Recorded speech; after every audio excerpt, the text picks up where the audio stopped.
Japan Bangladesh cultural exchange association যশোরের শার্শা উপজেলায় স্থানীয় জনগণের সহযোগিতায় স্কুল মিল পরিচালনা করে আসছে।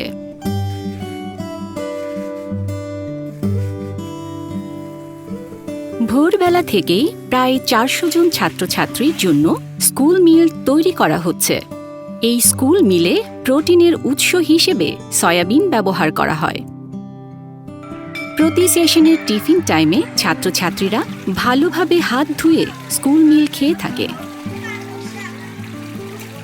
আজ একটি স্কুল মিলের মেনুতে রয়েছে সয়া খিচুড়ি এবং অন্য স্কুলের মেনুতে আছে সয়াবিন থেকে তৈরি পাউরুটি আর কলা। একটি ভ্যানের মাধ্যমে তৈরি স্কুল মিল স্কুলগুলোতে পৌঁছে দেওয়া হয়।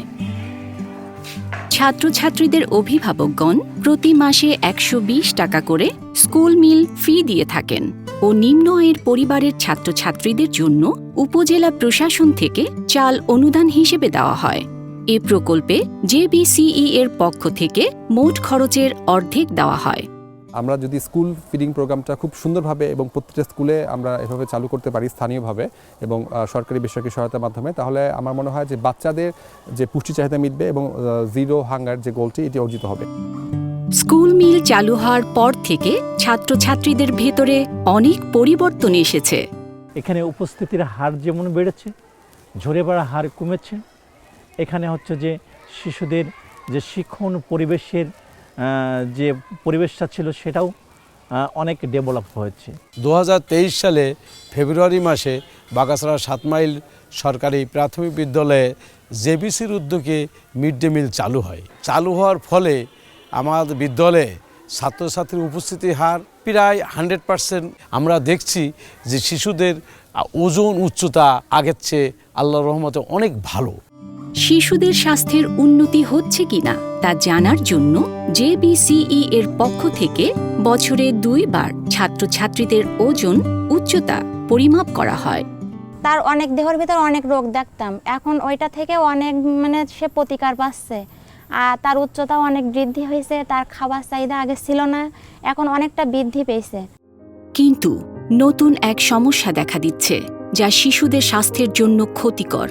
বর্তমানে শিশুদের মধ্যে নিয়মিত বাড়ির খাবার না খেয়ে দোকানের স্ন্যাক্স বা প্যাকেটজাত খাবার খাওয়ার আগ্রহ তৈরি হচ্ছে। এই ধরনের নিম্নমানের তেল, চিনি ও লবণযুক্ত খাবার দীর্ঘমেয়াদে শিশুদের রোগ প্রতিরোধ ক্ষমতা কমিয়ে দিচ্ছে এবং তারা প্রায়ই অসুস্থ হচ্ছে। শুধু তাই নয়, ডায়াবেটিস এবং হৃদরোগের মতো অসুখগুলোতে তারা সারা জীবনের জন্য স্বাস্থ্য ঝুঁকির মধ্যে পড়ে যাচ্ছে। পটেটো খেত, ঝালমুড়ি খেত, যে সিংড়া ভাজে সেই সিংড়া ভাজ খেত। তো এইসব খাওয়ার ফলে আমার বাচ্চা ভাত খেত না, ও অসুস্থ হয়ে পড়তো।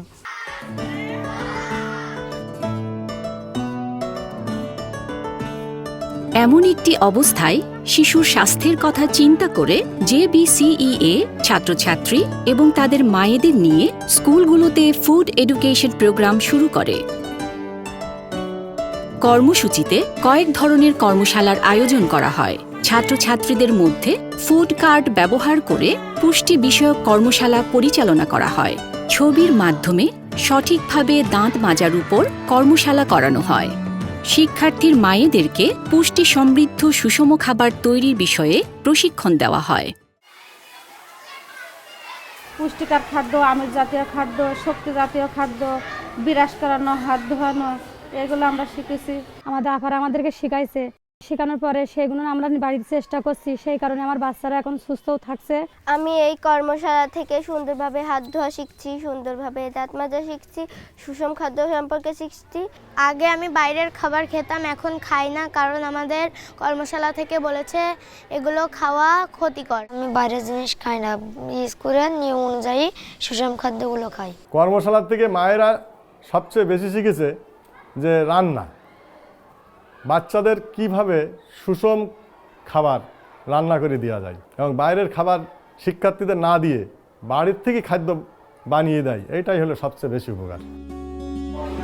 জেবিসিই এই কার্যক্রমকে স্থানীয় এবং উপজেলা পর্যায়ে আরও সম্প্রসারিত করতে প্রশাসনিক ব্যক্তিবর্গ এবং এলাকার নেতৃস্থানীয় ব্যক্তিগণকেও আলোচনায় আমন্ত্রণ জানাচ্ছে।